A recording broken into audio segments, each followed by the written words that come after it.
Hello বন্ধুরা, তোমরা সবাই কেমন আছো? আশা করি ভালো আছো, আমিও ভালো আছি। প্রথমেই বলে রাখি, এই ভিডিওটা করা একমাত্র আমার নতুন বোনদের জন্য, যারা এই নতুন আইব্রো থ্রেডিং পার্লারে করতে যায়। তোমরা যে পার্লারেই করো না কেন, পার্লারের অনেক দিদিভাইরা বলে দেয়, আবার অনেক দিদিভাইরা হয়তো বলে না। তো সেক্ষেত্রে আমি বলছি যে মিডিল পয়েন্টটা আইব্রো করার সময় দেখবে যে কোণের দিকটা আছে, মানে রাউন্ড শেপ যেখান থেকে হয়, যে কোণটা ওঠে সেই কোণটাতে টেনে ধরবে। ওপরে আর নিচে দুই দিকেই ধরতে বলে, তো তোমরা যারা করো তারা জানোই। তো এই কোণের সাইডটা সেই ওখানে টেনে ধরবে।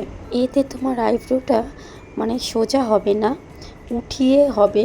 তোমরা ত্রিকোণ করতে চাইলে সেরকমটা হবে, বা রাউন্ড শেপ দিতে চাইলে সেরকমটা হবে।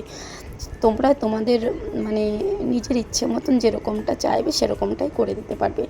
তাই বলছি, আইব্রোর লেন্থের মানে একদম শেষ মাথায় ওইখানটায় অনেকে আবার ধরে, তো ওইখানটায় না ধরে মিডিল পয়েন্টে টেনে ধরবে। তাহলে দেখবে আইব্রোটা একটা সুন্দর রাউন্ড শেপ বা ভি কাটিং শেপের লেয়ারটা হবে, দেখতেও ভালো লাগে ওটাতে। আর এই যে বোনটাকে আমি আইব্রো করে দিচ্ছিলাম, তো বোনটার একদমই মানে রাউন্ড এটাকে বলা চলে না, সোজা মতন ছিল। তো আমার ওকে অনেক বলে কয়ে রাউন্ড শেপ। আর এই আইব্রোটা কেমন হয়েছে তোমরা অবশ্যই জানাবে আমাকে। আর নতুন যে দিদিভাইরা আসতে চাও আমার কাছে, অবশ্যই চলে আসতে পারো শামসি রতনপুর। কন্ট্যাক্ট নাম্বার আমার ফেসবুকে পেয়ে যাবে। অনেকেই আমাকে জিজ্ঞেস করো যে দিদিভাই তুমি পার্লার কোথায় খুলেছো, তো আমি তাদেরকে বলছি যে আমার পার্লারটা আমার বাড়িতেই। তো এই দেখো, আবার আমি দেখিয়ে দিলাম, এই হচ্ছে ফাইনাল লুক।